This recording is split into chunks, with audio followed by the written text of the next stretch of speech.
जय जोहार, जय छत्तीसगढ़, वंदे मातरम। तो आज हम लोग छत्तीसगढ़ का इतिहास पढ़ेंगे और इस छत्तीसगढ़ के इतिहास में हमारा जो टॉपिक है खासकर वो है छत्तीसगढ़ का इतिहास। और ये छत्तीसगढ़ का इतिहास आपके छत्तीसगढ़ के जीएस के अंतर्गत आएगा। आप सभी जानते हो कि जो आपका सीजीपीएससी है, सीजी व्यापम एग्ज़ाम है, उसमें छत्तीसगढ़ जीएस लिखा रहता है, छत्तीसगढ़ सामान्य अध्ययन, जिसको हम लोग शॉर्टकट में क्या बोलेंगे, सीजीजीएस। स्पष्ट है। और इस सीजीजीएस में हम लोग किस पे चर्चा करने वाले हैं, छत्तीसगढ़ का इतिहास। और इस इतिहास को हम लोग खास कर देखेंगे प्राचीन वाले पार्ट को, जिसको हम बोल सकते हैं छत्तीसगढ़ का प्राचीन इतिहास। छत्तीसगढ़ का प्राचीन इतिहास, मध्यकालीन इतिहास और आधुनिक इतिहास, ऐसा आप लोग सुनते हो। तो हम किसको देखेंगे, पहले प्राचीन इतिहास को। तो आप लोग थोड़ा ध्यान दीजिएगा। हम लोग पढ़ते पढ़ते अब हम पहुंच चुके हैं छत्तीसगढ़ क्षेत्र में राष्ट्रीय राजवंश कौन सा है और क्षेत्रीय राजवंश कौन सा है, ये मैं आप लोग को डिस्कस किया था। तो अब सीधा आज हम लोग फोकस करेंगे कि छत्तीसगढ़ में कौन कौन सा, ध्यान से सुनेंगे, पेन कॉपी नहीं चलाना है, केवल आपको सुनना है और देखना है। छत्तीसगढ़ में राष्ट्रीय राजवंश, पिछले क्लास में मैंने बता दिया है कि राष्ट्रीय राजवंश का मतलब क्या होता है बच्चों। तो आपको ध्यान रखना है, ऐसा राजवंश जिसका वर्चस्व, जिसका साम्राज्य अपने क्षेत्र में तो है ही है, आसपास के क्षेत्रों में भी उसका वर्चस्व है। जैसे आप लोग छत्तीसगढ़ के हो, ठीक है, अब मान लो छत्तीसगढ़ के राजा बन गए और केवल आपका वर्चस्व केवल छत्तीसगढ़ में है, तो आपको क्या बोलेंगे, लोकल राजा, छत्तीसगढ़ राजा। लेकिन आपका जो प्रभाव है, आपका जो वर्चस्व है, वो छत्तीसगढ़ के बाजू में इधर महाराष्ट्र है, मध्य प्रदेश है, इधर झारखंड उड़ीसा में भी है, तो आपको बोलेंगे क्या, बड़ा राजा, राष्ट्रीय राजा, है कि नहीं। तो यहाँ पर हम देखेंगे ऐसे राजवंश जो राष्ट्रीय राजवंश है, जिनका छत्तीसगढ़ में था ही था और भी इलाकों में उनका क्या था, वर्चस्व था। तो छत्तीसगढ़ में राष्ट्रीय राजवंश के अगर बारे में बात किया जाए तो ध्यान से देखना कौन कौन से राष्ट्रीय राजवंश थे। क्षेत्रीय राजवंश पढ़ेंगे बाद में, पर पहले अभी किसको देख लेते हैं, राष्ट्रीय राजवंश। तो राष्ट्रीय राजवंश में एक नाम आता है सबसे पहले खास, मौर्य वंश। ध्यान से सुनेंगे, मौर्य वंश। ये मौर्य वंश पिछले क्लास में वैसे बता दिया हूँ, ठीक है, इसके बारे में पढ़ भी चुके हैं। तो ये मौर्य वंश जो है किसके अंतर्गत था, मगध क्षेत्र में, ठीक है, और मगध क्षेत्र में साम्राज्य बन गया था, तो मगध साम्राज्य। ये पहला राष्ट्रीय राजवंश भारत का भी है और छत्तीसगढ़ का भी है। दोनों के लिए अगर पूछा जाएगा तो किसको बोलना है, मौर्य वंश, जिसमें प्रतापी राजा हो गए, चंद्रगुप्त मौर्य, बिंदुसार, सम्राट अशोक। अशोक को तो बचपन से जान रहे हो, सम्राट को, है नहीं। तो ये मौर्य वंश। इसके बाद दूसरा जो वंश आया वो है खासकर मौर्य वंश के बाद आप पढ़ोगे इतिहास, उसको बोलते हैं मौर्योत्तर काल। और मौर्योत्तर काल में खासकर छत्तीसगढ़ को प्रभावित किया हल्का फुल्का, वो है एक शुंग वंश। सुने रहो इसको, शुंग वंश, बोलो शुंग वंश, बोल पाओगे, शुंग वंश, जिसे आप लोग सूंघते हो ना, तो शुंग वंश। हाँ, तीसरा है आपको बोलना है सातवाहन वंश। सातवाहन वंश, मैं उन वंशों के नाम लिख रहा हूं जो छत्तीसगढ़ को प्रभावित किया, छत्तीसगढ़ में शासन किया। स्पष्ट है। तो तीसरा राजवंश कौन सा है, सातवाहन वंश। फिर आप देखेंगे इसके बाद कुषाण वंश। सुनो, कुषाण, आप पढ़े हो, बोले हो पाषाण, ये क्या है, कुषाण, ठीक है। तो पाषाण का विलोम शब्द कुषाण मत बोल देना, ठीक है। पाषाण मतलब क्या होता है, पत्थर होता है, कुषाण मतलब क्या होता है, पानी, ऐसा कुछ नहीं, नाम है कुषाण वंश, ठीक है। तो कुषाण वंश, बोलो कुषाण वंश, ये हो गया। अब इसके बाद आपको बोलना है खासकर मेघ वंश, बोलो मेघ वंश। मेघ मतलब क्या होता है, बादल, तो मेघ वंश भी आया। इसके बाद आप पढ़ेंगे वाकाटक वंश, वाकाटक वंश। आपको बोलना है ना, मैं लिख रहा हूँ तो आपको बोलना है, चुपचाप मिटकाए नहीं रहना है। हाँ, ऑनलाइन में जितने भी मुझे देख रहे हैं आप लोग बोलोगे, उच्चारण करोगे, क्योंकि आप जब बोलते हैं तो वो चीज़ ध्वनि के रूप में बाहर निकलता है, दिमाग में और कान में वो चीज़ सुनाई देता है, तो उसका थोड़ा रहता है असर 2-4 दिन, है नहीं। और रिविजन जब करोगे, चिंतन मनन करोगे, तो वो चीज़ लंबे समय तक याद रहता है, ठीक है जी। तो मौर्य वंश, शुंग वंश, सातवाहन वंश, कुषाण वंश, मेघ वंश और वाकाट वंश। इसके अलावा सातवां जो कि अंतिम है, बोलना है गुप्त वंश। ठीक है, कौन सा वंश? गुप्त वंश। तो ये 7 राजवंश जो है छत्तीसगढ़ को प्रभावित किया। प्रश्न आएगा कि कौन कौन सा राष्ट्रीय राजवंशों ने छत्तीसगढ़ में आकर शासन किया, तो आपको बोलना है ये 7 राजवंश। फिर से बोलेंगे मेरे साथ। पहला क्या है बच्चों? मौर्य वंश। दूसरा क्या है? तीसरा क्या है? चौथा, पांचवा, छठवा और सातवां गुप्त वंश। तो 7 राष्ट्रीय राजवंशों ने छत्तीसगढ़ में शासन किया। जैसे दिन में 7 होता है, 7 दिन में कितने, मतलब सप्तम कितने दिन होता है? 7 दिन। तो वैसे छत्तीसगढ़ में 7 राष्ट्रीय राजवंश। आप पढ़ोगे छत्तीसगढ़ कितने पड़ोसी राज्यों से घिरा हुआ है, तो 7 पड़ोसी राज्यों से घिरा हुआ है। घिरा हुआ कि नहीं घिरा हुआ बताओ? ये दे यार, ये छत्तीसगढ़ को देखोगे, यहाँ पर छत्तीसगढ़ को 7 राज्यों ने छुआ हुआ है वर्तमान में। देखोगे तो ये इलाका यहाँ से यहाँ तक का मध्य प्रदेश का है, यहाँ से यहाँ आपका यूपी है, यहाँ से यहाँ तक आपका झारखंड है, यहाँ से लेकर पूरा यहाँ तक उड़ीसा है, और यहाँ से लेकर यहाँ तक आंध्र प्रदेश का है, यहाँ से लेकर यहाँ तक का तेलंगाना है, और यहाँ से लेकर यहाँ तक का महाराष्ट्र। चलो इसको काउंट करो। MP 1, UP 2, Jharkhand 3, Orissa 4, Andhra Pradesh 5, Telangana 6, Maharashtra 7। तो जिस प्रकार से छत्तीसगढ़ 7 पड़ोसी राज्यों से घिरा हुआ है, तो ये मान के चलो कि 7 प्रकार के राष्ट्रीय राजवंशों ने छत्तीसगढ़ में क्या किया? शासन किया। भूलोगे इस बात को? जीवन भर याद रहेगा कि छत्तीसगढ़ में कितने राष्ट्रीय राजवंशों ने शासन किया? 7। अब ससुरे नाम तो सुन लिए तुम लोग, अब इसको याद कैसे करोगे? क्योंकि तुम लोग क्या हो? गजनी टाइप के आदमी हो। आज बोलूँगा कल तुमको याद ही नहीं रहेगा, है कि नहीं? तुम्हारे दुनिया में दुनिया भर का ट्रैफिक चलते रहता है ना? यहाँ वहाँ बोलूँगा, पढ़ा रहा हूँ, कई लोग अभी सोच रहे होंगे भूख लग रहा है, क्या खाऊँ यार, अरे यार रात को क्या करना है, प्लानिंग चलते रहते है ना? आदमी है, दिमाग चलते रहते हैं। तो यहाँ पर आपको याद करना है, तो इसके लिए मैं छोटे से ट्रिक बना रहा हूँ, है ना? कोशिश करना ट्रिक से तुम लोग याद कर पाओ। जैसे कि इसके लिए आप लोग एक ध्यान रखना, तुम लोग के मौसी है कि नहीं है? तो मौसी होगा तो मौसा भी होगा कि नहीं होगा? हाँ, मौसा है ना, शांति मौसा, मतलब मम्मी के बहन को क्या बोलते हैं? मौसी। छोटी वाली को, बड़ी वाले क्या बोलते हैं? बड़ी माँ बोलते हैं छत्तीसगढ़ में। तो मौसी, मौसा। तो मौसा को, अब मौसी के मौसा है ना, मतलब मौसी के पति को मौसा बोले। तो मौसा को तुम लोग क्या खिलाओगे? मेवा। आपके घर आएंगे तो क्या खिलाना उसको? मेवा। मेवा कैसा रहता है? अभी गर्मी के ठंडी के समय आ गया, ड्राई फ्रूट्स में मेवा बोलते हैं ना, मेवा। मिठाई बोला, मेवा मिठाई।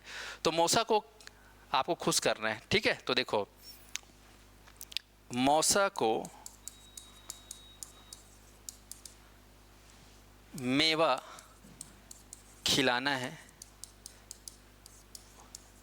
किस रूप? गुप्त रूप से। ये ध्यान रखना, ये ट्रिक है। मौसा को मेवा खिलाना है गुप्त रूप से। इसमें खिलाना जो है ये साइलेंट रहेगा, ठीक है? अब देखो यहाँ पर मौ मतलब यहाँ पर बोलना है मौर्य वंश। ये दिख रहा है ना? मौ मतलब मौर्य वंश। सा मतलब यहाँ पर सातवाहन वंश। ये ध्यान रखना। सु को मैं हटा दिया हूँ, सु कभी उसके लिए दूसरा ट्रिक बना सकते हैं अपन। मौ सा हो गया मौसा। को या कु मतलब ये मौसा को कुषाण। उसके बाद है मेवा। मे मतलब मेघ, और वा मतलब वाकाटक वंश। तो मौसा को मेवा खिलाना है। कैसे? गुप्त रूप से। गुप्त मतलब चुपचाप, को उन्होंने बताना नहीं है ना? ऑनलाइन में ध्यान रखें, मौसा को क्या खिलाना है? मेवा खिलाना है, वो भी चुपचाप, नहीं मोशी भड़क जी। ये ध्यान रखना है। तो मौ से मौर्य वंश, स से सातवाहन वंश, मे से मेघ वंश, व से वाकाटक वंश, गुप्त मतलब गुप्त वंश, और को मतलब कुषाण वंश। बोल पाओगे इतना? बन जाएगा? कुछ बच्चे बोलते हैं जैसे अब शादी हो जा रहा है आप लोग का, तो फिर शादी के बाद जानते हो सास ससुर का जमाना जाता है ना? तो यहाँ पर चाहो तो आप लोग ऐसा बना सकते हो, है ना? मोर सासुला, है ना, का खिलाऊँ? मेवा खिलाऊँ। तो यहाँ पर सासू बोल सकते हो, सासू माँ। पर अभी क्या है, तुम लोग को शादी वादी नहीं हुआ है, तो अब मौसम में ही खुश रहो, ठीक है? हाँ, बाद में देख लेते। तो सु मतलब यहाँ पर सासू क्या हो जाएगा? मौसा की जगह क्या हो जाएगा? सासू हो जाएगा, है ना? मोर सासू को मेवा खिलाना है। कैसे? गुप्त रूप से। ऐसा में तो सु मतलब यहाँ पर सुंग वंश हो जाएगा। तो बेसिकली ये 7 राजवंशों ने छत्तीसगढ़ में क्या किया, शासन किया। तो आपके क्लास में मौर्य वंश तो हो चुका है, आज बारी है सातवाहन वंश की। ठीक है, सुंग वंश के बारे में ये पता चलता है कि इन्होंने जो है मौर्य वंश के पतन के पश्चात भारत में क्या है, मौर्य वंश आप लोग बताया था कि पूरे अखंड भारत में इधर उत्तरापथ, दक्षिणापथ, इधर आपका उज्जैनी अवंती वाला क्षेत्र, इधर प्राची और कलिंग, संपूर्ण भारत में मौर्यों का साम्राज्य स्थापित हो चुका था। लेकिन सम्राट अशोक ने जब संन्यास ले लिया, लड़ाई वड़ाई से बौद्ध धर्म को अपना लिया, फिर उसके बेटे लोग तो उतने काबिल थे नहीं, तो फिर यहाँ पर मौर्यों का पतन हो गया। और मौर्यों के पतन होने के बाद इस क्षेत्र में आया ब्राह्मण वंश। क्या होते हैं, ब्राह्मण वंश, जिसको मौर्योत्तर काल ही बोलते हैं, जिसमें खासकर आप सुने रहना ब्राह्मण वंश क्या होता है, थोड़ा सा समझिए रहो। ब्राह्मण वंश जिसको बोलते हैं मौर्योत्तर काल, मौर्यों के जाने के बाद जो बाकी राजवंशों ने राज किया उसे बोलते हैं मौर्योत्तर काल। ठीक है, मौर्योत्तर काल के अंतर्गत जो है 4 ब्राह्मण वंश लोग आए, जैसे कि आप लोग पढ़ोगे सुंग वंश, कण्व वंश, सातवाहन वंश और आखिरी में वाकाटक वंश। ऐसा कहा जाता है कि जब अपना जो सम्राट अशोक है, मौर्य वंश के सम्राट अशोक, ठीक है, सम्राट अशोक जो है पहले तो शिव जी को मानते थे, शैव के भक्त थे, लेकिन बाद में वो बौद्ध धर्म को अपना लिए थे। बौद्ध धर्म को अपना लिए तो पूरे भारत में दुनिया भर के कह सकते हो बौद्ध विहार, कई जगह बौद्ध स्तूप, दुनिया भर के मतलब बौद्ध आश्रम बहुत सारा चालू कर देते। और उस चक्कर में कहीं ना कहीं हमारा हिंदू धर्म वो थोड़ा सा दब सजा रहा था। ऐसा में मतलब बौद्ध धर्म का बहुत ज़्यादा प्रचार प्रसार हो रहा था पूरे देश दुनिया में ना, ऐसा नहीं कि केवल छत्तीसगढ़ में, पूरे भारत के, पूरे विश्व में। तो फिर यहाँ पर मौर्य के पतन होने के बाद ब्राह्मण वंश का उदय हुआ, और इस ब्राह्मण वंश में 4 वंश जो है, सुंग, कण्व, सातवाहन और वाकाटक, क्रमशः जो देखा जाए, क्रमशः ना ऐसे नहीं एक साथ, सुंग वंश ने जो है इस पर अटैक किया मौर्यों के ऊपर। मौर्यों का जो है मेन राजधानी गढ़ था पाटलिपुत्र। क्या था, पाटलिपुत्र, बिहार पाटलिपुत्र। तो ये जो बिहार है यहाँ पर है, जानते हो यूपी बाजू में बिहार, तो यहाँ पर बिहार पे अटैक करके सुंग वंश ने जो है यहाँ पर अपना आधिपत्य जमाया। और कर्ण वंश जो है आपका जो है कलिंग क्षेत्र कह सकते हो, और सातवाहन जो है पूरा ये वाला इलाका है, ऐसा ये वाला इलाका, ठीक है, वाकाटक दक्षिण में पूरा, और वाकाटक वंश जो है सातवाहन के बाद आए। तो कहने का मतलब ये है कि मौर्यों के पतन के बाद जो मौर्योत्तर काल आया, जिसको ब्राह्मण वंश बोलते हैं, मतलब यहाँ पर इतिहास जब आप देखेंगे पढ़ेंगे तो बौद्ध धर्म कहीं ना कहीं ज़्यादा से ज़्यादा हो गया था, तो ब्राह्मणों को या हिंदुओं को थोड़ा सा तकलीफ हो रहा था। तो हिंदू राजा एकदम एग्रेसिव होकर आए। आप पढ़ोगे एक राजा था सुंग वंश में, पुष्यमित्र सुंग, जो बहुत ही लड़ाकू खतरनाक था। तो ब्राह्मण वंश का फिर से जो है भारत देश में उनका प्रचार प्रसार किया इसने, पुष्यमित्र सुंग ने। तो ब्राह्मण वंश या ब्राह्मण परिवार से कह सकते हो, सुंग वंश भी थे, कण्व वंश के राजा लोग भी ब्राह्मण वंश के थे या ब्राह्मण जात के थे कह सकते हो, सातवाहन के भी जो राजा थे वो लोग ब्राह्मण थे, मतलब हिंदू कह सकते हो, और वाकाटक लोग भी क्या थे, हिंदू धर्म। तो इसीलिए इसको क्या बोला जाता है, ब्राह्मण वंश। इन्होंने वेद पुराणों का, भारतीय हिंदू धर्म देवी देवताओं का प्रचार प्रसार किया, जो कि एक समय में दब गया था, ऐसा कहा जाता है, कारण सम्राट अशोक ने जो है बौद्ध धर्म को अपना लिया था। स्पष्ट है। तो खैर ये तो एक कॉन्सेप्ट है जो ऐसा हुआ था इतिहास में। हमें अब देखना है कि छत्तीसगढ़ में अगर आपसे पूछा जाएगा क्या कि ब्राह्मण वंश का कौन सा ऐसा वंश है जिन्होंने छत्तीसगढ़ को प्रभावित किया, इन चारों में से, सुंग, कण्व, सातवाहन और वाकाटक। तो आपको ध्यान रखना, इन 4 वंशों में लगभग 3 वंश की जानकारी मिलती है कि छत्तीसगढ़ में इनका थोड़ा बहुत प्रभुत्व रहा। एक सुंग, तीसरा सात और चौथा वाकाटक। कण्व जो है, कर्ण मात्र भी छत्तीसगढ़ को छू नहीं पाया, ऐसा करके याद रखना। इन तीनों वंशों में कौन कौन से राजवंश ने छत्तीसगढ़ में शासन किया, तो आपको याद रखना है 4 में से 3 ठोक। कौन सा नहीं, इसको पकड़ लो, कान को पकड़ लो, बाकी सब के सब लोग छत्तीसगढ़ में अपने हिसाब से कुछ समय तक शासन किए।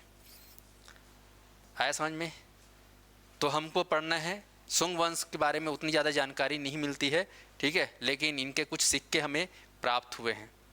ओके, फोकस करना है एग्जाम पॉइंट ऑफ व्यू से, जो ज़्यादा इंपॉर्टेंट वो है सातवाहन वंश और वाकाटक वंश। ये दो राजवंशों ने छत्तीसगढ़ को काफ़ी समय तक प्रभावित किया, काफ़ी समय तक इन्होंने छत्तीसगढ़ में शासन किया। ओके, तो आज का जो हमारा टॉपिक है, शुरुआत करेंगे मौर्य वंश के बाद कौन सा वंश? सातवाहन वंश, जो कि ब्राह्मण वंश या मौर्योत्तर वंश या मौर्योत्तर काल का एक राजवंश था। तो चलिए, आप लोग तैयार हैं मेरे साथ? फिर से बता रहा हूँ, कितने राजवंशों ने छत्तीसगढ़ में शासन किया? 7। ट्रिक क्या रहेगा? मौसा को मेवा खिलाना है गुप्त रूप से, ठीक है। चलिए, तो अब हम बात करते हैं सातवाहन वंश। सातवाहन वंश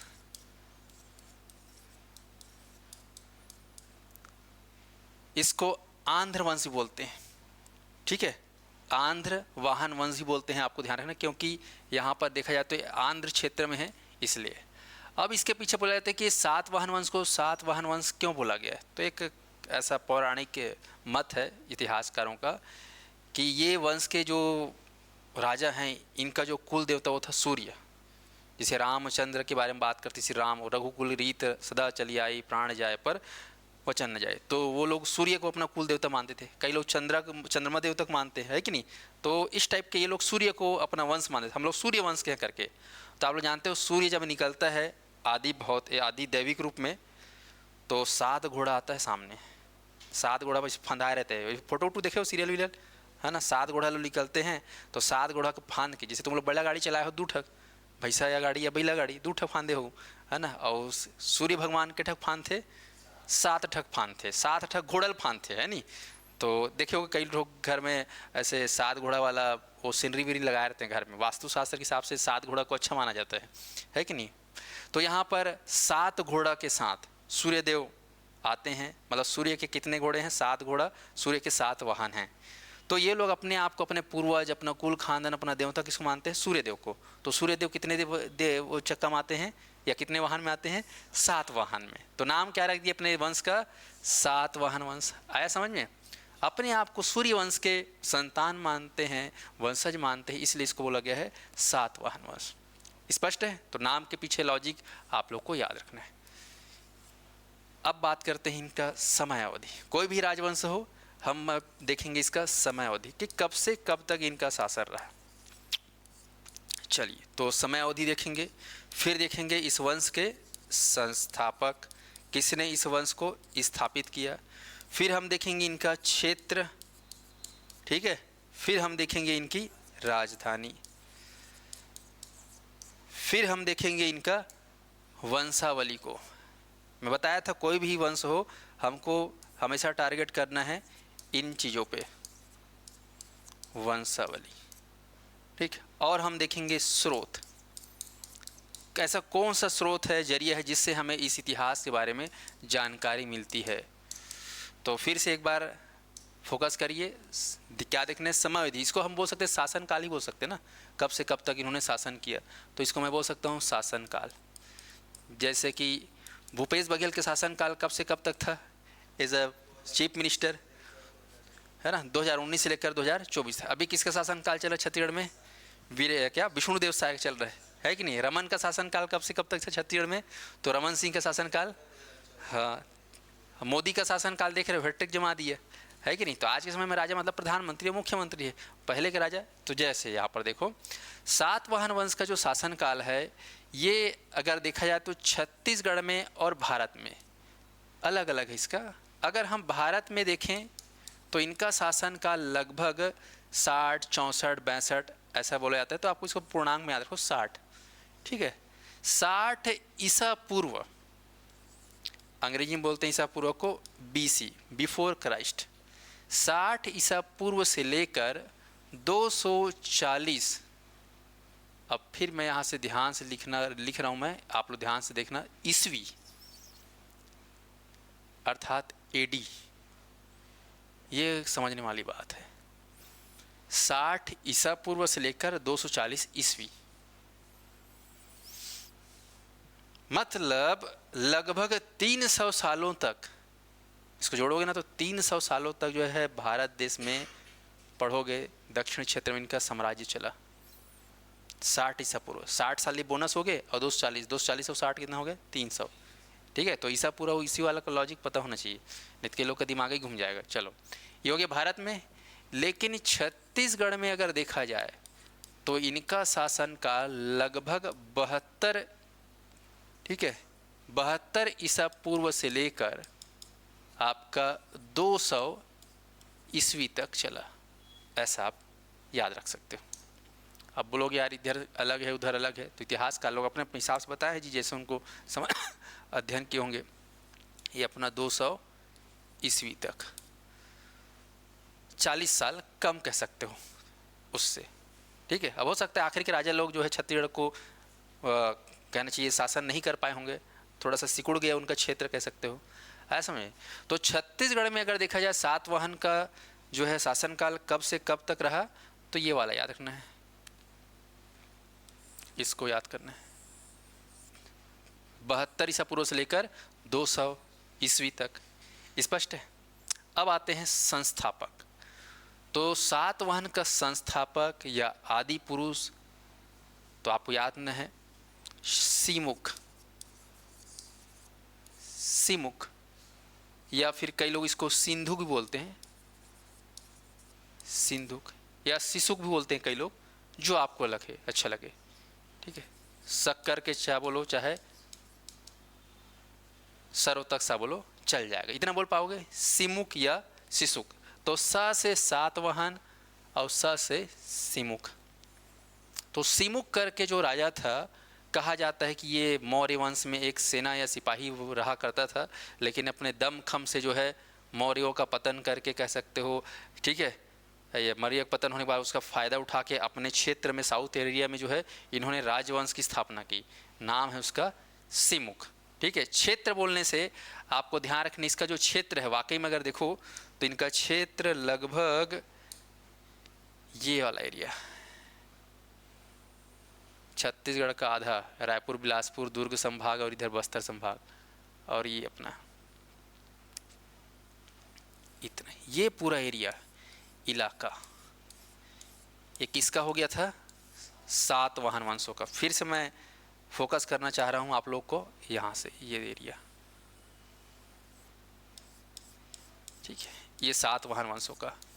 मौर्यों के पतन होने के बाद इधर पढ़ोगे यवनों का आक्रमण हो गया था, तो यवन लोग आ गए थे, ग्रीक, इधर यूनान के यवन यूनानी लोग, सिकंदर विकंदर लोग, इधर आप लोग पढ़ोगे कुषाण लोग आ गए थे, ठीक है, इधर शक लोग आ गए थे, इधर सुंग लोग आ गए थे, और इधर अपना कौन सा एरिया, ये एरिया किसका हो गया था, तो आपको याद ना है, सातवाहन वंश, सातवाहन वंश। और सातवाहन वंश जब खत्म हो जाएगा तो इसी जगह पे मान के चलो वाकटक वंश आ जाएगा। स्पष्ट है। तो यहाँ पर ग्रीक या यवन लोग का क्षेत्र आ गया था, यहाँ पर कुषाण वंश आ गया था, इधर अपना शक और इधर सुंग वंश, ऐसा करके मतलब मौर्य खत्म, खेल खत्म, ठीक है, क्षेत्र में अलग अलग हो गया। तो सातवाहन वंश के बारे में आप देख रहे हो, क्षेत्र समझ में आ गया। बोल सकते हो आज का महाराष्ट्र, हल्का गुजरात है ना, एमपी का साउथ एरिया, पूरा छत्तीसगढ़ कह सकते हो या आधा छत्तीसगढ़ कह सकते हो, ठीक है। इधर उड़ीसा वाला क्षेत्र, कलिंग क्षेत्र भी, और इधर आंध्र प्रदेश, तेलंगाना, महाराष्ट्र, थोड़ा कर्नाटक। तो ये पूरा क्षेत्र जो है इनके अधीन में आ गया था। तो इनको जो है कहा गया उस जमाने में दक्षिणापथ का स्वामी। क्या बोला गया इनको, दक्षिणापथ का स्वामी, मतलब दक्षिण के स्वामी, ऐसा, क्योंकि इनका पूरा अधिकार आ गया ना। जैसे मान लो तुम्हारा अभनपुर के तुम राजा बन गए या अभनपुर को खरीद लिए, तो तुमको क्या बोलेंगे, अभनपुर का स्वामी, है कि नहीं। पूरा रायपुर खरीद लोगे तो क्या बोलेंगे, रायपुर का स्वामी। तो ऐसे ही दक्षिण का बहुत सारे इलाका को जो है अपने अधीन में रख लिया, कौन सा वंश, सातवाहन वंश। इसीलिए इसको क्या कहा जाने लगा, दक्षिणापथ का स्वामी या फिर दक्षिणापथ पति, ऐसा ये लोग कहने लगे। ये लोग उपाधि बन गए फिर, ऐसा में। तो ये आपको ध्यान रखना है, दक्षिणापथ का स्वामी या दक्षिणापथ पति के रूप में ये लोग अपने आप को है ना नवाजे, उपाधि प्राप्त किया, क्योंकि इनका वर्चस्व इधर पूरे दक्षिण भारत में हो चुका था। तो इस तरीके से आप देखेंगे तो संस्थापक और क्षेत्र बोलने से दक्षिण भारत, दक्षिण भारत, जिसमें आप लोग महाराष्ट्र, ठीक है, अपना आंध्र प्रदेश, इधर एमपी, सीजी ये ले सकते हो, जो मैं बनाया हूँ, ऐसा समझ में। राजधानी, अब इनकी राजधानी जो है आपको ध्यान रखना है, दो राजधानी आपको याद रखना है, एक मेन राजधानी और एक ऐसे ही उप राजधानी। मेन राजधानी मुख्य रूप से अगर हम बात करें तो इनकी राजधानी थी प्रतिष्ठान। प्रतिष्ठान जिसको आज हम लोग पैठन के नाम से जानते हैं, और ये पैठन आज महाराष्ट्र में है। कहाँ है? महाराष्ट्र। और महाराष्ट्र में एक जिला है जिसका नाम है नासिक, जहाँ पे है 12 ज्योतिर्लिंग में से एक ज्योतिर्लिंग त्र्यंबकेश्वर। ओम त्र्यंबकम यजामहे सुगंधिम पुष्टिवर्धनम उर्वारुकमिव बंधनान मृत्युर्मुक्षयमामृतात्। तो ये जो त्र्यंबकम है, नासिक पहाड़ी वाला इलाका है, इसी नासिक क्षेत्र में एक पैठन करके गांव है जिसको संस्कृत में बोलते थे प्रतिष्ठान। प्रतिष्ठान इस मैप में देखोगे यहाँ पर ये इलाका, ये इलाका, जगह का नाम क्या है? उन दिनों क्या बोलते थे इसको? प्रतिष्ठान। नहीं बोल पाओगे तो पैठन बोल सकते हो, ऐठन है पैठन, पैठन बोलो। ऑनलाइन वाले बोलेंगे पैठन। प्रतिष्ठान वर्तमान कौन से राज्य में है? ये गुजरात में है कि महाराष्ट्र में है कि मध्य प्रदेश की छत्तीसगढ़ में? कहाँ ले बताओ? महाराष्ट्र। सुरता रही तुम अल्लाह याद रख लोगे ये कहाँ है प्रतिष्ठान आज के समय में? महाराष्ट्र, जिला नासिक। कुंभ मेला लगता है नासिक कुंभ करके, सुने होगे। तो यही नासिक के एरिया में प्रतिष्ठान कर का जो क्षेत्र था, ये इनकी राजधानी थी। तो ये लोग जो है यहाँ से संचालन करते थे जी, संचालन करते थे। तो छत्तीसगढ़ में भी इनका आधिपत्य हो गया था, कलिंग को जीत लिया था। चूँकि एक उड़ीसा क्या बोलते थे उन दिनों? कलिंग क्षेत्र। तो कलिंग को भी जीत लिया था, तो ये क्षेत्र भी आ गया था। तो कलिंग आ गया, मतलब छत्तीसगढ़ आ गया पूरे कब्जे में। तो इनकी जो दूसरी राजधानी थी, उप राजधानी, छत्तीसगढ़ में अगर देखा जाए तो उप राजधानी इन लोगों का था मल्हार। और ये मल्हार आप कहाँ देखेंगे? तो यहाँ पर आप चले जाओ, बिलासपुर जिला, ये दिख रहा है बिलासपुर जिला। अब तो छोटा हो गया, पहले बड़ा था। तो इसी बिलासपुर में मल्हार करके जगह है, ये ध्यान रखना। अब तो मस्तूरी तहसील में आता ही है। तो मल्हार जो है इनकी उप राजधानी थी, ध्यान रहेगा। उप राजधानी क्या थी? मल्हार। मतलब ये छत्तीसगढ़ का क्षेत्रीय राजधानी, छोटा छोटा हेड ब्रांच कह सकते हो संचालन के लिए। अब बात करते हैं वंशावली। तो राजधानी पता आ गया, छत्तीसगढ़ में इनकी राजधानी क्या थी? बेसिकली मल्हार क्षेत्र, जो कि कौन सी जिला में आते हैं अभी वर्तमान में? बिलासपुर। ये आपको ध्यान रखना है। अब बात करते हैं वंशावली। तो वंशावली की जो जानकारी है वो नानाखेट एक शिलालेख है वहाँ से मिलता है बोलते हैं। लेकिन हमको यहाँ वंशावली में 2-3 राजा को बस जानना है, ठीक है। एक तो संस्थापक जान गए सिमुख, इसका बेटा था, इसका कहना चाहिए एक ब्रदर था, भाई, इसका कह सकते हो मृत्यु हो गया। तो इसका लड़का जो था वो छोटा था, तो इसका जो भाई है कान्हा करके वो राजा बना। फिर इसका बेटा था, पढ़ोगे आप लोग, सातकर्णी प्रथम करके, इतिहास में नाम आता है, इनके ख़ानदान का नाम बता रहा हूँ, हालांकि उतना जरूरी नहीं, लेकिन इंडियन हिस्ट्री में बहुत अच्छे से पढ़ना पड़ता है। सिमुख, कान्हा, सातकर्णी प्रथम द्वितीय से चलता था। उसके बाद हाल, बहुत ही फेमस आदमी, गौतमी पुत्र सातकर्णी प्रथम, ठीक है। ये सातकर्णी प्रथम को ही बोलते थे, गौतमी पुत्र सातकर्णी प्रथम। फिर आप पढ़ोगे वासिष्ठी, पुलुवामी, ठीक है, वेदश्री, ठीक है, वर दत्तश्री, अपीलक, ये सब जो है इनके खानदान में राजा बने। फिर से नाम लिख रहा हूँ, नाम का उच्चारण कर रहा हूँ, आप लोग मेरे साथ बोलेंगे। पहला सिमुख, दूसरा कान्हा, तीसरा सातकर्णी प्रथम, ठीक है। ये तीसरा, ये है तीसरा, वही है गौतमी पुत्र सातकर्णी। ये क्या है? चौथा हाल बिहाल, ठीक है। पांचवा वशिष्ठी पुलुवामी, ठीक है, छठवां वेदश्री, सातवां वरदतश्री और आठवां अपीलक। कम से कम राजा को नाम तो सुन रहो, ये सब राजा थे। तो ये सब राजा जो है इस खानदान में आए, राजा बने और छत्तीसगढ़ को प्रभावित किया। ये सब नहीं बल्कि यहाँ के कुछ लोग, यहाँ के कुछ राजाओं में नाम आएगा, खासकर इनका लास्ट के तीन, वेदश्री, वरदतश्री और अपीलक। ये तीन राजा कह सकते हो छत्तीसगढ़ को प्रभावित किया। बाकी मतलब उतना कोई मतलब नहीं रिसे, या फिर कह सकते हो मतलब रहा भी होगा तो हमें कोई इसके बारे में खास जानकारी नहीं मिलती, इस वजह से चुपचाप मिटका देते हैं। तो छत्तीसगढ़ में इनके खानदान में तो बहुत सारे राजा हुए, 8 राजा। लेकिन कौन कौन से राजा हैं भाई जिसने छत्तीसगढ़ को प्रभावित किया? तो यहाँ पर वंशावली में लिखवा दिया हूँ मैं, खास प्रभावित करने वाला राजाओं का नाम लिख रहा हूँ। एक है आपका राजा अपीलक,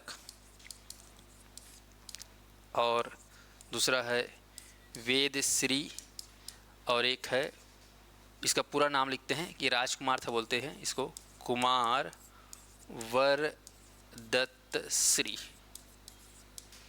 ये तीन ठोक को सुरता कर दोगे ना तो मजा आ जाएगा। राजा अपीलक, वेदश्री, कुमार वरदतश्री। अपीलक, वेद, वर, राजा तो बहुत सारा देख लिया आप लोग, लेकिन यहाँ पर कितने राजाओं को याद करना है? वेदश्री, वरदतश्री और अपीलक।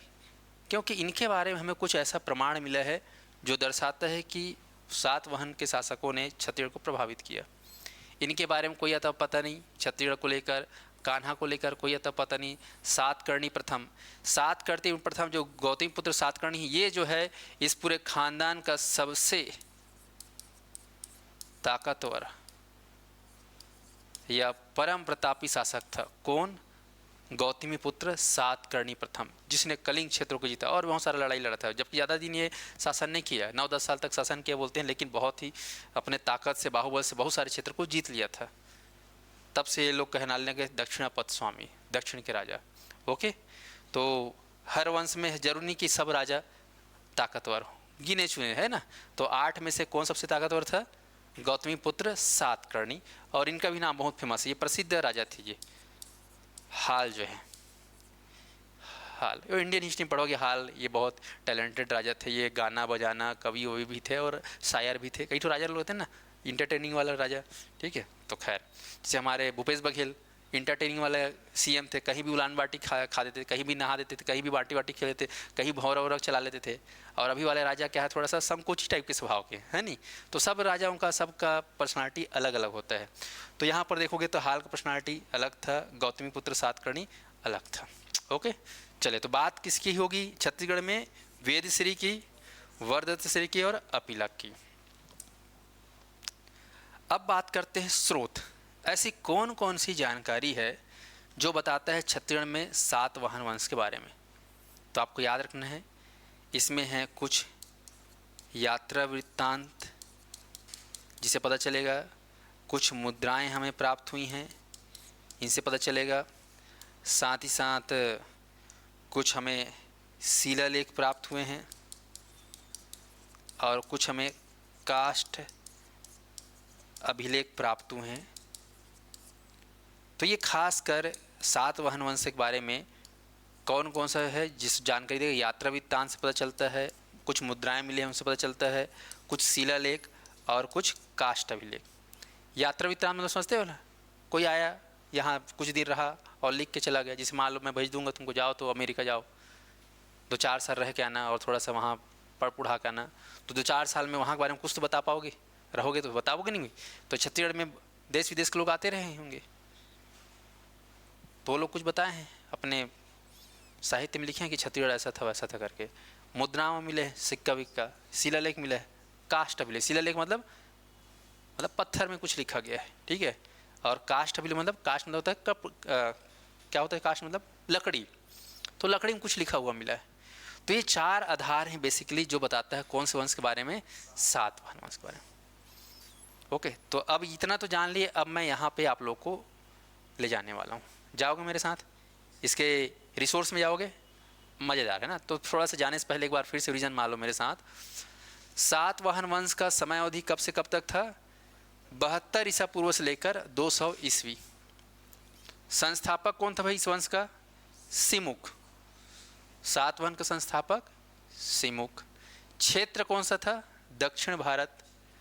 राजधानी मुख्य रूप से क्या थी? राजधानी, मुख्य राजधानी क्या थी? प्रतिष्ठान या पैठन, महाराष्ट्र में है। छत्तीसगढ़ में राजधानी क्या थी? मल्हार। कौन कौन से ऐसे राजा हैं जो छत्तीसगढ़ में आके प्रभावित किए, छत्तीसगढ़ को शासित किए? राजा पिलक, वरदत्तश्री और वेदश्री। चलो अब मैं कोशिश करता हूँ आप लोगों से पूछने का, आप लोग कृपया कमेंट करेंगे।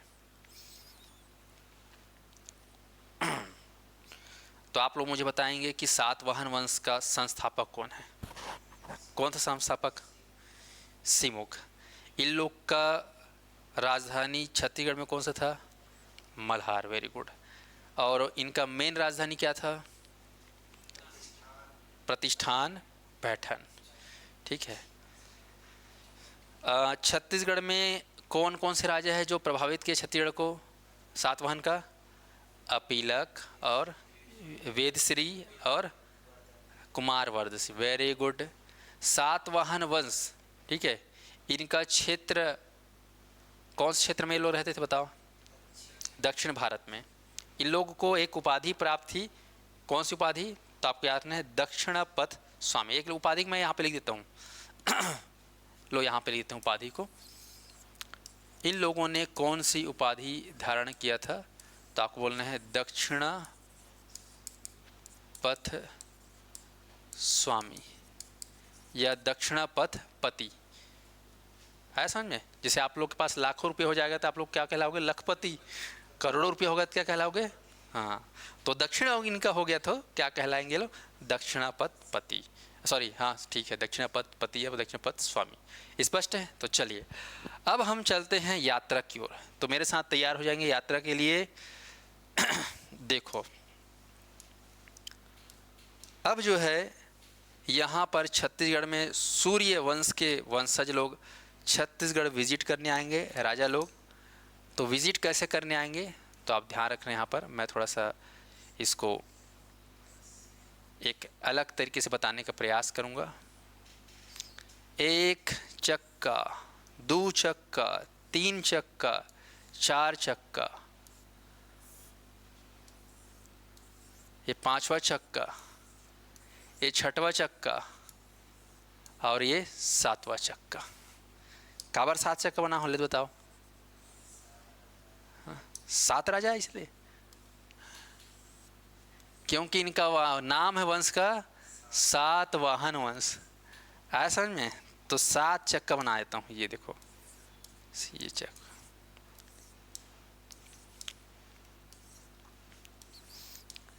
यह चक्का सोना पालिश मार दूँ पीला पीला ले, ठीक है? हाँ ये देखो ये बस है, बड़ा वाला गाड़ी भाई। छोटे मोटे आदमी फिर राजा आदमी है ना। अब छत्तीसगढ़ लोग आएंगे। चलो खिड़की बना दे हाँ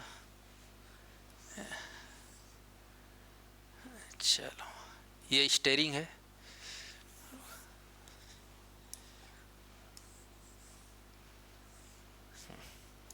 अब एक काम कर रहा हूँ मैं ना, यहाँ पे 3 ठोक सीट बना रहा हूँ बैठने के लिए।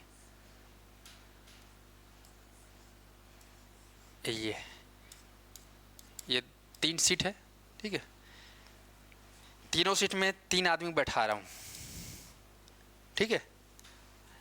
किसको बैठा रहा हूँ? पहला ये गोड़ है, इसको हाथ इसे पकड़ा दो, है ना, स्टीयरिंग को। ये लो, ये आदमी का नाम है राजा पिलक। कौन है? अच्छा मज़ा नहीं आ रहा कि राजा को गाड़ी चलवाएं, है ना? मतलब सारथी होना चाहिए ना। तो राजा लोग को अलग से बैठा देते हैं, ठीक है? ठसन में, है नहीं? थोड़ा सा रहना चाहिए ठसन में, फैसिलिटी में। कोई बात नहीं, चलो वो ड्राइवर है, उसको ड्राइवर को छोड़ो, है ना? चलो अब आप लोग मान गए तो बात है अलग है। चलो तो ड्राइवर गाड़ी चलाएगा सातवाहन को, है ना? यहाँ पे ये राजा है, बैठ गया, ठीक है? अब राजा है तो मुकुट धारण करेगा, मुकुट पहनाएंगे, कोई बात नहीं। ये अपना ये ठीक है। चलिए ये मैं इन लोग को मुकुट पहना देता हूँ क्योंकि क्या है, लोग राजा हैं। मुकुट है भाई सोना वाला जी, है ना? ये लो। अब देखो ड्राइवर गाड़ी चला रहा है, कोई बात नहीं। ये राजाओं के नाम मैं लिख रहा हूँ। सातवाहन वंश के 3 राजा लोग आएंगे छत्तीसगढ़ में। पहला राजा, राजा अपीलक। सभी लोग बोलेंगे कौन बैठा है यहाँ पर? राजा अपीलक। दिख रहा है तुम लोग को बैठा है? सीट बेल्ट लगाया है ना, ये देखो। चलो, दूसरा है राजा नहीं, वर्धत नहीं, वेदश्री। राजा वेदश्री चल जाएगा, वेदश्री। और तीसरा है राजकुमार, या राजा भी बोल सकते हो, बाद में बना राजा कुमार, राजकुमार वरदत्त श्री।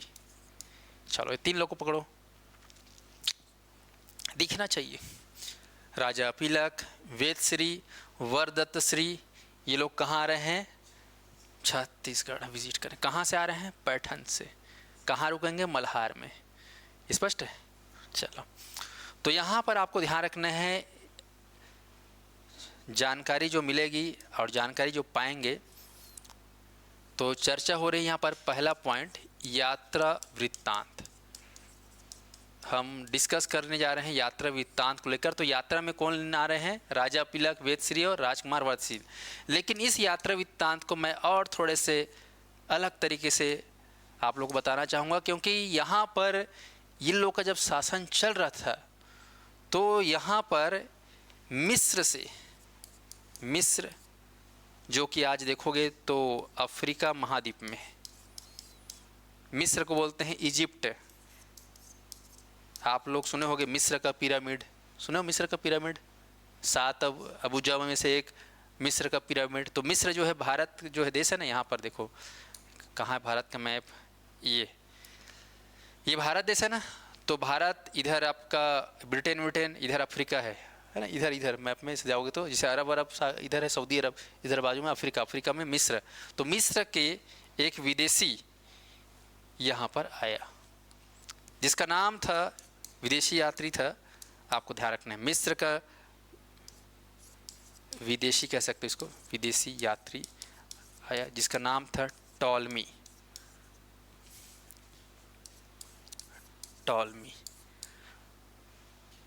मिस्र से आया विदेशी यात्री कौन? टालमी।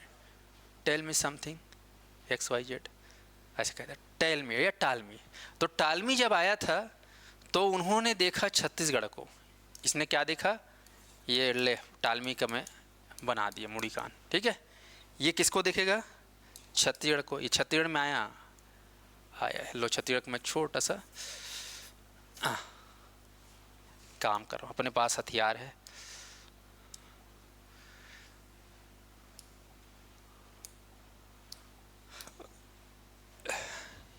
ये लो, इसने क्या देखा? छत्तीसगढ़ को देखा।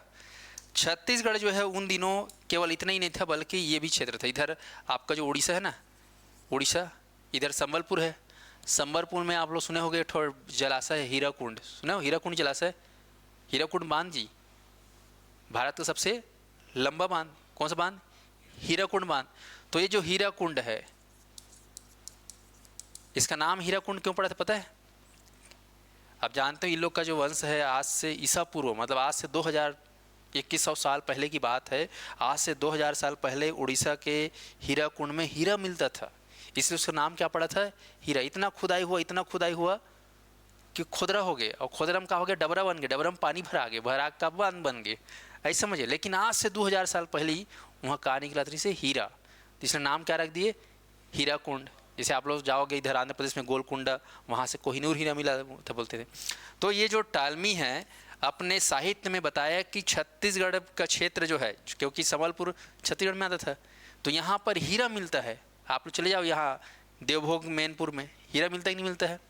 बस्तर में चले जाओ तोकापाल में, हीरा मिलता है वहाँ भी, ठीक है। तो छत्तीसगढ़ में आज भी बहुत सारे क्षेत्रों में हीरा मिलता है। तो उसने देखा कि यार छत्तीसगढ़ में हीरा मिलता है। क्या मिलता है? हीरा मिलता है। तो उन्होंने अपने वक्तव्य में कहा कि छत्तीसगढ़ जो है विशुद्ध हीरो का क्षेत्र है, विशुद्ध हीरो का क्षेत्र है छत्तीसगढ़। और इन्होंने छत्तीसगढ़ को एक नया नाम दिया। क्या नाम दिया? तो आपको ध्यान रखना है, टॉलमी ने छत्तीसगढ़ को एक नया नाम दिया और नाम रखा छत्तीसगढ़ का अधिष्ठी। Very very important. छत्तीसगढ़ को इसने क्या नाम दिया? अधिष्ठी। जैसे प्राचीन काल में छत्तीसगढ़ को दक्षिण कोसल कहा गया, या कोसल कहा गया, या महाकोसल कहा गया, सुने हो नहीं सुने हो? तो इन्होंने क्या नाम धरा छत्तीसगढ़ को? या पूरा छत्तीसगढ़ का क्या नाम धरी जी? अधिष्ठी। तो प्रश्न आता है कि अधिष्ठी छत्तीसगढ़ को किसने कहा? तो टेल मी समथिंग समथिंग। क्या बोला? टॉलमी ने कहा। टॉलमी कहाँ कर भैया? भाटा गाँव, नवा गाँव, मुंदेरा, कहाँ कर भैया? गोबरा नौपारा, कहाँ करे बताओ? तो आपको ध्यान रखना है टॉलमी कहाँ के रहने वाले हैं? मिस्र देश के हैं, इजिप्ट के हैं, ये आपको ध्यान रखना है। तो मिस्र के रहने वाले विदेशी आते टॉलमी जब छत्तीसगढ़ आता है और हीराकुंड और छत्तीसगढ़ की भव्यता को देखता है यहाँ को। वैसे भी छत्तीसगढ़ पहले सोने की चिड़िया थी, मौर्य काल में तो ऐसे ही है ना। मेगासनीज का आप इंडिका पढ़ लोगे तो भारत देश को एकदम भयंकर बताया है कि यहाँ पर हर चीज़ में संपन्नता है, समृद्धि है, दुनियादारी है करके। तो इन्होंने भी कह दिया छत्तीसगढ़ क्या है? विशुद्ध हीरो का क्षेत्र है। और छत्तीसगढ़ का नाम क्या धर दिया? अधिष्ठी। ये आपको याद रखना है। ओके, तो पहला विदेशी यात्री एक ये है, और दूसरा विदेशी यात्री आप लोग पढ़ोगे चीनी है, जो कि चीन से आया था, जिसका नाम था वेनसोंग। वेनसोंग सुने रहो, ये वेन में आया था, ऐसे करके याद रखना है। इन्होंने एक रचना लिखा था सी यू की। इस सी यू की में जो है उन्होंने बताया था, खासकर ये बताया कि सातवाहन वंश में जो राजा लोग हुए, ये लोग भले ही ब्राह्मण वंश के थे, भले ही ये लोग ब्राह्मण थे, लेकिन बौद्ध धर्म का ही भी ये लोग समर्थन करते थे, बौद्ध धर्म को भी आगे ले जाने का प्रयास करते थे। और इसके बारे में ये सटीक प्रमाण देते हैं कि वेनसोंग ये बताते हैं कि छत्तीसगढ़ में जब सातवाहन वंशों का राजशासन चल रहा था तो बौद्ध गुरु जिनका नाम था नागार्जुन, आप लोग सुनोगे बौद्ध गुरु नागार्जुन बहुत ही फेमस गुरु है, 7 बोधिसत्व में से एक है।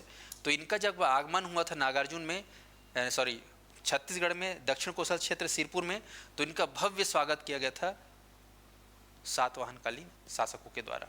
और इनके भव्यता के लिए, इनके रुकने के लिए रेस्ट हाउस बनाया गया था, गेस्ट हाउस, ठीक है। और वो गेस्ट हाउस बना था बाकायदा, आप पढ़ोगे, छोटा मोटा नहीं, 5 मंजिला वाला, 1 2 3 4 5, 1 2 3 4 5, 5 मंजिला वाला जो है इनके लिए क्या बनाया गया था? विहार बनाया गया था, क्योंकि बौद्ध भिक्षु लोग कहाँ रहते हैं? विहार में रहते हैं। और इसका नाम रख दिया गया था संघाराम विहार। इस संघाराम विहार में जो है रुकने का व्यवस्था बनाया गया। नागार्जुन वो भी दक्षिण कोसल में सिरपुर क्षेत्र, महासमुंद क्षेत्र में कोई पहाड़ी रहा होगा, उस पहाड़ी के अंदर सुरंग में बनाया गया था, बोलते हैं कई लोग ऐसा बताते हैं भाई कि सुरंग में बनाया गया था ताकि एकदम शांत, मौन, एकांत, ऐसे कहेंगे संघाराम विहार। तो संघाराम विहार जो है नागार्जुन के आव भगत के लिए बनाया गया था, जो कि बौद्ध गुरु थे, दुनिया में इनका नाम चलता है आज भी। और इनके जो है रख रखाव के लिए, रहने के लिए संघाराम विहार बनाया गया था। कहाँ? दक्षिण कोसल क्षेत्र सिरपुर में, पहाड़ी के अंदर सुरंग, कई लोग ऐसे बोलते हैं। और ये बना था किससे? तो ये लकड़ी का बना हुआ था। किसका बना हुआ था? लकड़ी का, लकड़ी से बना हुआ था ये 5 मंजिला इमारत भवन, संघाराम विहार। ये कौन बताता है? चीनी यात्री वेनसोंग अपने किताब सी यू की में, ये आप पढ़ोगे। लेकिन बेसिकली विदेशी यात्री उस ज़माने में जब सातवाहन वंश चला था तो कौन आया था? टॉलमी। ये नहीं आया था वेनसोंग, ये तो बाद में आएगा छत्तीसगढ़। लेकिन ये इनको कहीं से जानकारी मिली होगी, तो ये अपने किताब में लिखा है सी यू की में कि ऐसा ऐसा हो रहा था सातवाहन वंश के दौरान। समझ में आया कि नहीं आया? तो ठीक है, ये लोग आ रहे हैं, यात्रा कर रहे हैं, चलिए। तो यहाँ पर 3 राजा के बारे में पता चल गया। तो ये है यात्रा वृत्तांत। उसके बाद आते हैं मुद्रा। बात करते हैं किस पे? मुद्रा पे। अब राजा लोग आएंगे तो खाली हाथ आएंगे क्या? तुम लोग कहीं जाते हो घूमने फिरने, भी जाओगे टूर वूर में, तो कैसे जाओगे? खाली हाथ, झोला छाप, कुछ ना कुछ पैसा रखोगे, नहीं रखोगे? भाई राजा आदमी है ना, रखेंगे पैसा। तो चलो हम बात करेंगे मुद्रा को लेकर। तो सातवाहनकालीन या सातवाहन वंश की मुद्राएं पे हम चर्चा करते हैं। तो ध्यान दीजिएगा, इन लोगों का जब शासन चल रहा था पूरे दक्षिण भारत में, तो इन लोगों ने सोना के सिक्के, चांदी के सिक्के और तांबा के सिक्के ठीक है, यहाँ तक कि सबसे खास सीसा का सिक्का जिसको पोटीन भी बोलते थे। तो सोना चांदी हीरा जवाहरात जो भी है, तो सोना चांदी तांबा सीसा सब का सिक्का ये लोग चलाए। मतलब आप लोग पढ़ोगे कि ये लोग ऐसे राजवंश थे जिन्होंने रंग रंग के जो है सिक्का चलाए। किसका? सोने का भी सिक्का, चांदी का भी, तांबा, तांबा को ताम्र भी बोलते हैं, और सीसा।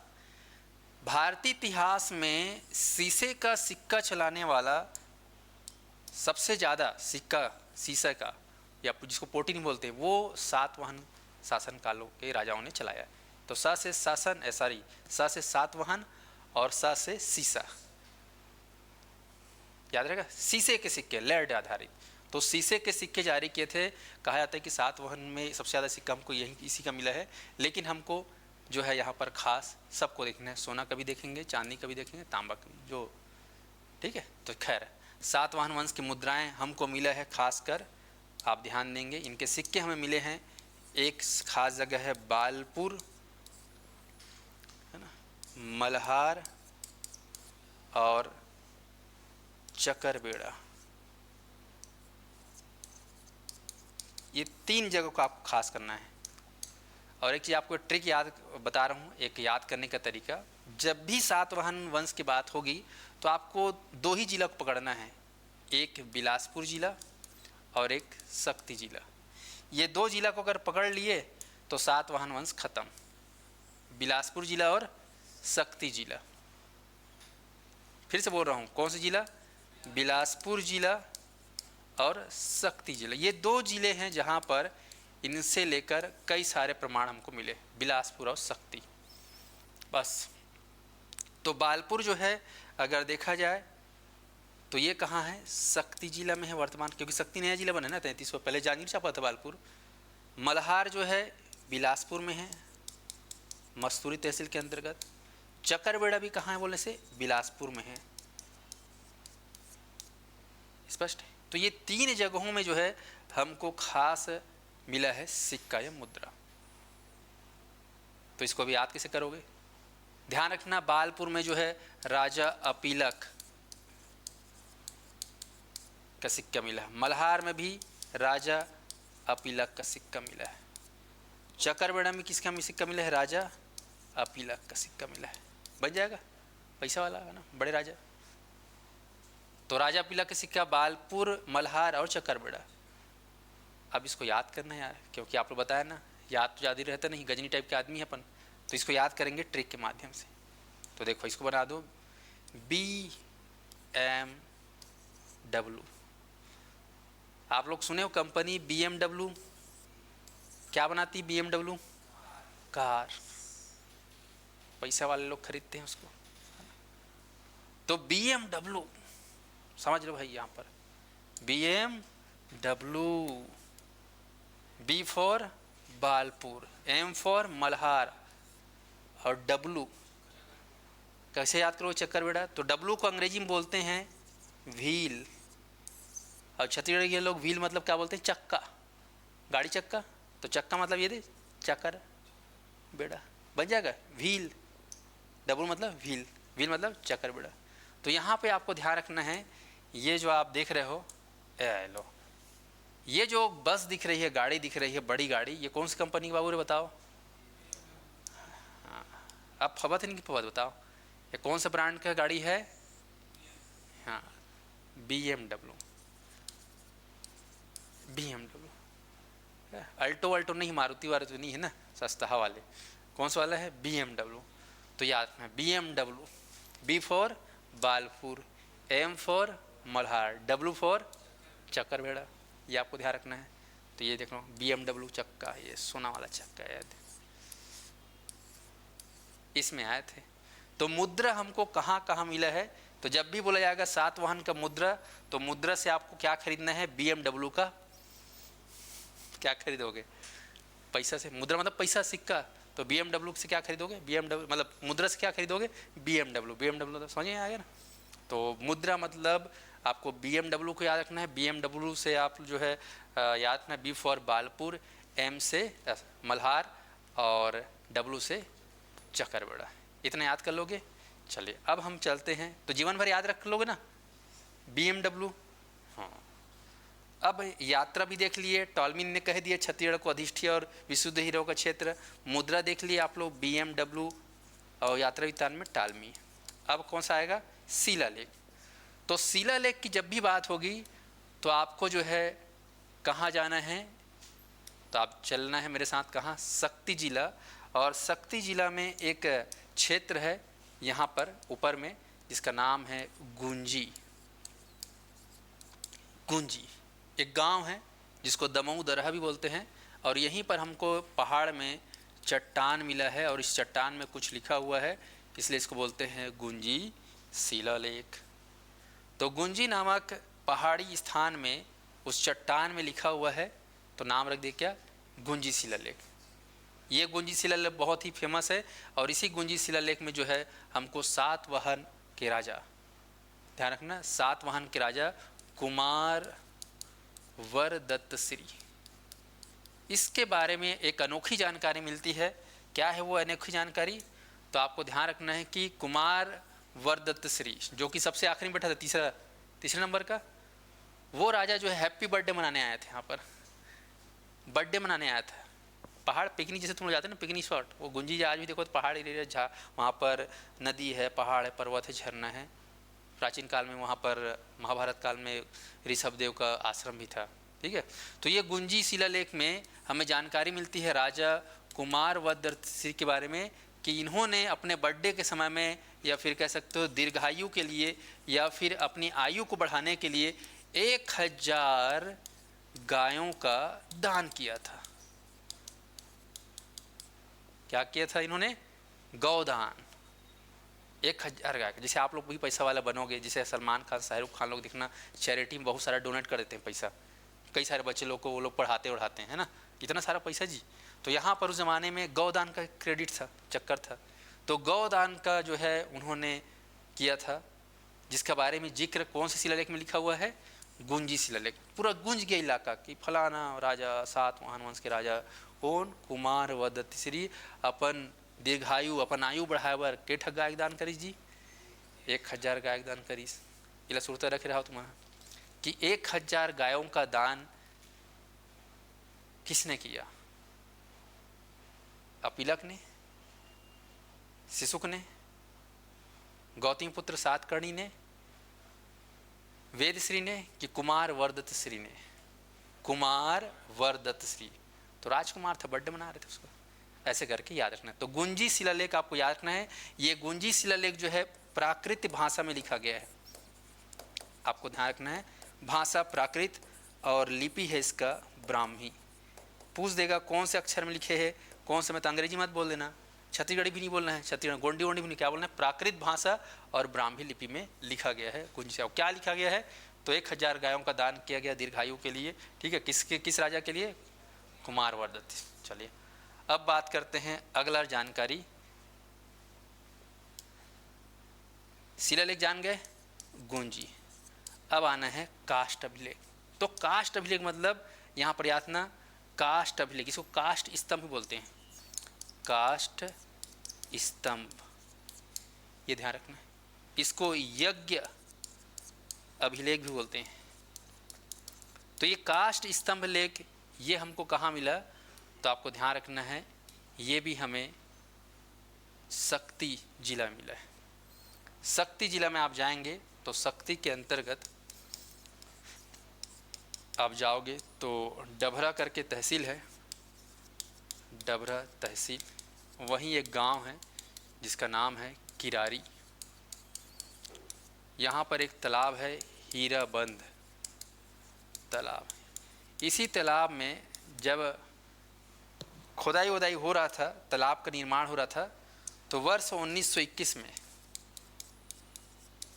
देश जब आज़ाद नहीं हुआ था, तो वर्ष 1921 में हमें एक बड़ा सा खंभा प्राप्त हुआ, बड़ा सा लकड़ी का खंभा, जिसकी हाइट लगभग 9.5 फीट, 9 फीट 4 इंच इसकी हाइट थी। ये खंभा हमें प्राप्त हुआ, और एक खंभा जो है लकड़ी का था, और एक कौन से लकड़ी का था?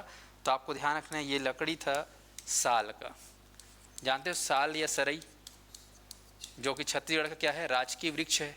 तो ये साल लकड़ी का था, आपको ध्यान रखना, और इस लकड़ी में कुछ कुछ लिखा हुआ था। और क्या लिखा हुआ था तो आपको ध्यान रखना है, इसमें जो है सातवाहन के राजाओं के पदों के बारे में, सातवाहन वंश के, है ना, विभागीय या पदाधिकारी यों के पद के नाम, कोई आदमी के नाम लिखा, पद के नाम, जैसे कलेक्टर एक पद होता है, पटवारी एक पद होता है, आरआई एक पद होता है, पुलिस एक पद होता है, टीआई एक पद होता है, एसआई एक पोस्ट होते ही नहीं, तो पदों के नाम इसमें लिखा था कास्ट स्तंभ में। और एक कास्ट स्तंभ जो है आज रायपुर के संग्रहालय में रखा गया है। आप जाओगे, गुरु घासीदास, गुरु नहीं बोलने हैं, है ना, महंत घासीदास, ठीक है, रायपुर में महंत घासीदास घड़ी चौक पास है, उस म्यूजियम में इसको रखा गया है आज भी। और ये दुनिया का नहीं, सॉरी, भारत का सबसे पुराना लकड़ी में लिखा गया क्या है, ये काष्ठ स्तंभ। और ये काष्ठ स्तंभ जो है खासकर किस राजा के संदर्भ में है, खासकर ये कौन से राजा ने बनवाया था, तो इसके बारे में बात आता है वेद श्री, सॉरी वेद श्री मतलब कुमारवर्ध है ना, कुमारवर्धत श्री, ठीक है। ये काष्ठ स्तंभ और बहुत सारी जानकारी है इसको लेकर, लेकिन कम से कम इतना जान लो, किरारी का काष्ठ स्तंभ कौन से वंश को लेकर जन्माता है या बताता है, दर्शाता है, तो आपको बोलना है सातवाहन वंश, ठीक है। तो ये आपको याद रखना है। तो ये हो गया काष्ठ स्तंभ लेख। ऐसे ही हमें कुछ मूर्तियां भी प्राप्त हुई हैं, तो मूर्ति में आप लोग को बता देता हूँ, खासकर वो मूर्ति है बूढ़ी खार। ये भी आपका बिलासपुर में है, मल्हार के पास बूढ़ी खार। यहाँ पर चतुर्भुजी विष्णु का प्रतिमा प्राप्त हुआ है, जिसमें वेद श्री लिखा हुआ है, और जिसको वेद श्री ने अपने राजवंश की महारानी प्रभावती उसके लिए बनवाया था, ऐसा कहा जाता है। और वो जो मूर्ति है बूढ़ी खार का चतुर्भुजी, वो छत्तीसगढ़ का सबसे पुराना मूर्ति है। छत्तीसगढ़ का सबसे पुराना मूर्ति बोलते हैं बूढ़ी खार का चतुर्भुजी विष्णु मूर्ति। ये राज्य का सबसे पुराना मूर्ति, जैसे राज्य का सबसे पुराना मंदिर बोलने से देरानी जेठानी का मंदिर है तालागांव स्थित, वो सबसे पुराना मंदिर है छत्तीसगढ़ का, बिलासपुर जिला में है देरानी जेठानी का मंदिर, ठीक है। वैसे सबसे पुराना मूर्ति कौन सा है, बूढ़ी खार स्थित चतुर्भुजी विष्णु प्रतिमा का मंदिर मूर्ति, जो कि सातवाहन काल में बनाया गया था, वेद श्री के फंडिंग से बनाया गया था प्रभावती के द्वारा, ऐसा कहा जाता है। तो इतना कम से कम आपको याद रखना है सातवाहन के बारे में। तरीका ये होगा बस। तो ये था सातवाहन के बारे में। बाकी लड़ाई झगड़ा के बारे में कोई हमको खास पढ़ना नहीं है, जो हमको छत्तीसगढ़ के पर्सपेक्टिव में जो जानकारी मिलता है वो इतना ही है, ठीक है। चलिए और भी डिटेल बता सकता हूँ, लेकिन ज़्यादा बताऊँगा तो फिर है समझ इल्ले हो जाएगा। तो इतना जानकारी पर्याप्त है, इससे बाहर आएगा ही नहीं, एग्ज़ाम चाहे कितना भी टफ पूछ ले, है समझ में। तो इतना कम से कम आप लोग पकड़ लेना, याद कर लेना। फिर हम लोग जो है बाकी राजवंशों के बारे में पढ़ेंगे। मैंने बता दिया कितने राजवंश छत्तीसगढ़ में राज किए हैं, 7 राजवंश। तो मौर्य फिनिश, सातवाहन फिनिश, कल कुषाण मेघवेग के बारे में पढ़ेंगे, ठीक है ना। चले तो आज क्लास को यहीं पे वाइंड अप करते हैं। समझ में आया कि नहीं आया क्लास ऑनलाइन वालों को? चलिए तो क्लास को यहीं पे हम लोग अल्प विराम देते हैं, कल कंटिन्यू करेंगे।